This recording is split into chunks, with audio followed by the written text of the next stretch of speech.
चलेंगे। अभी मैं इस कलीसिया में आया हूँ, मैं कहूँ ओ पास्टर जी ये पर्दे तो अच्छे नहीं लग रहे हैं, थोड़े नीले नीले पर्दे हो जाए यहाँ पर।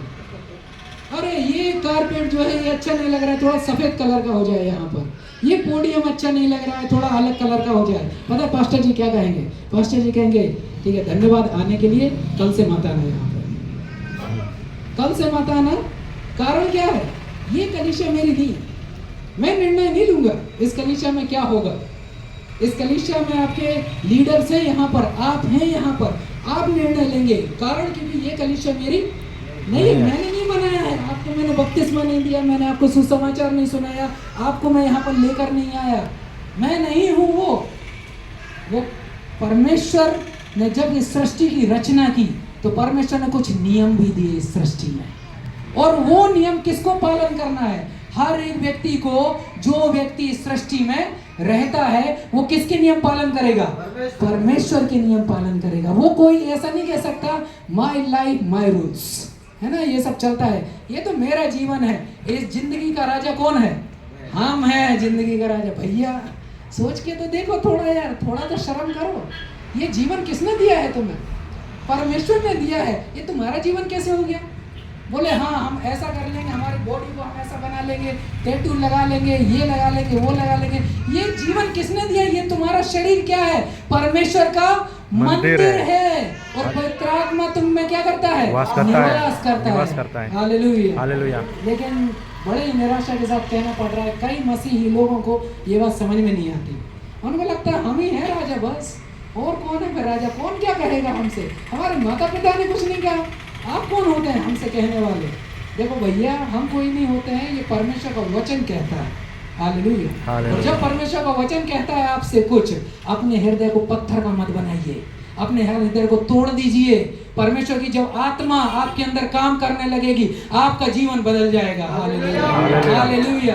कई बार हमारा जीवन इसलिए नहीं बदलता है क्योंकि हम हमारे हृदय को पत्थर का करके रखते हैं। हमारे हृदय को हम परमेश्वर को अनुमति ही नहीं देते कि परमेश्वर आप हमारे जीवन में काम कीजिए, और उसके बाद में हम शिकायत करते हैं मेरा जीवन तो बदलता ही नहीं है, मेरे बच्चों का जीवन बदलते नहीं है, मेरे पति का मेरी पत्नी का जीवन बदलते नहीं है। भाई आपने एक बाड़ा बना के रखा हुआ है, आपको लगता है कि आप ही राजा हैं आपके घर के।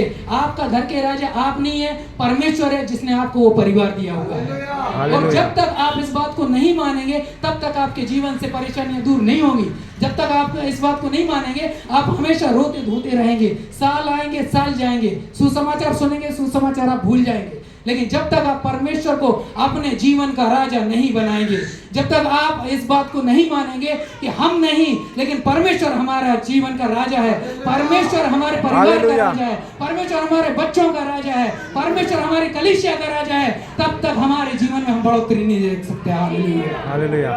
परमेश्वर ने हमें इस संसार में रखा हुआ है, और जब परमेश्वर ने इस संसार में हमें रखा हुआ है हमें उसके नियमों का पालन करना है। लेकिन मनुष्य ने क्या किया? क्या मनुष्य ने परमेश्वर के वचन का पालन किया? नहीं किया। परमेश्वर ने जब मनुष्य को बनाया, परमेश्वर ने केवल एक आज्ञा दी। परमेश्वर ने कहा उस विशेष वृक्ष का फल ना खाना। लेकिन सबसे पहले उन्होंने क्या किया? उसी वृक्ष का फल खाया।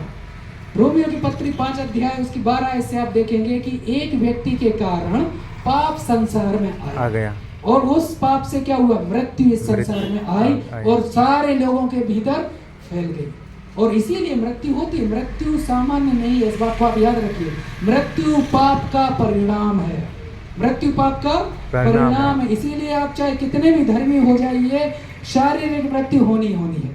यदि यीशु मसीह नहीं आया हमारी मृत्यु के पहले तो हम सारे लोगों को मरना ही मरना है, और यदि यीशु मसीह आया तो हमारा रूपांतरण हो जाएगा और हम सब यीशु मसीह के साथ में चले जाएंगे। हालेलुया। तो जब परमेश्वर ने नियम बनाए लेकिन मनुष्य ने नियमों को नहीं रखा, तो मैंने आपको बताया था परमेश्वर कैसा है?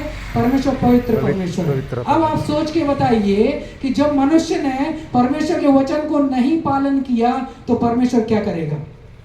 परमेश्वर क्या करेगा? क्या परमेश्वर खुश होगा? क्या परमेश्वर कहेगा हाँ ठीक है जाने दो? क्योंकि परमेश्वर न्यायी परमेश्वर भी है। नहूम की पुस्तक, कोई भी व्यक्ति पाप करके बच नहीं सकता है। हबक्कू की पुस्तक, उसकी आंखें कितनी पवित्र हैं, वो पाप को देख नहीं सकता है। तो आप जरा सोच के देखिए क्या होगा पापी मनुष्य का। क्या पापी मनुष्य परमेश्वर के स्थान में जा सकता है? नहीं जा सकता। क्या पापी मनुष्य का उद्धार हो सकता है? नहीं हो सकता। यदि परमेश्वर अपना न्याय करना प्रारंभ कर दे, अपना परमेश्वर की सजा लोगों के ऊपर आना प्रारंभ कर दे, तो उस पापी मनुष्य का कहीं भी उद्धार, कोई भी उसकी सहायता, कोई भी उसकी मदद नहीं कर सकता है। और इस बात को पता कौन समझा? मनुष्य नहीं समझा इस बात को। मनुष्य को लगा हम तो हमारे जीवन के राजा हैं, और उनने वही किया जो चीजें उनको करनी चाहिए थी, वही किया उनने जो चीजें उनको करनी चाहिए। लेकिन परमेश्वर प्रेमी परमेश्वर भी, पहला यूहन्ना उसका 4 अध्याय में लिखा हुआ है, परमेश्वर प्रेम है। हालेलुया। परमेश्वर प्रेम है। अभी अगर परमेश्वर प्रेम है तो परमेश्वर अपनी सृष्टि से भी प्रेम करने वाला परमेश्वर है। और जब परमेश्वर अपनी सृष्टि से प्रेम करता है, लेकिन सृष्टि ने पाप किया हुआ है, और जब सृष्टि ने पाप किया हुआ है तो हर एक व्यक्ति नरक की ओर जा रहा है। लेकिन जब परमेश्वर प्रेमी है तो परमेश्वर अपना प्रेम उनके ऊपर प्रकट करना चाहता है, और जब परमेश्वर अपना प्रेम उन पर प्रकट करना चाहता है तब परमेश्वर ने प्रभु यीशु मसीह को हमारे लिए भेजा। और जब परमेश्वर ने इस बात को समझा, हम हमारे पाप अपने द्वारा नहीं उठा सकते हैं, हम हमारे पापों का लेखा जोखा अपने द्वारा नहीं चुका सकते हैं। यदि परमेश्वर हमारा न्याय करने बैठ जाए, हम में से कोई भी व्यक्ति स्वर्ग की ओर नहीं जा सकता है।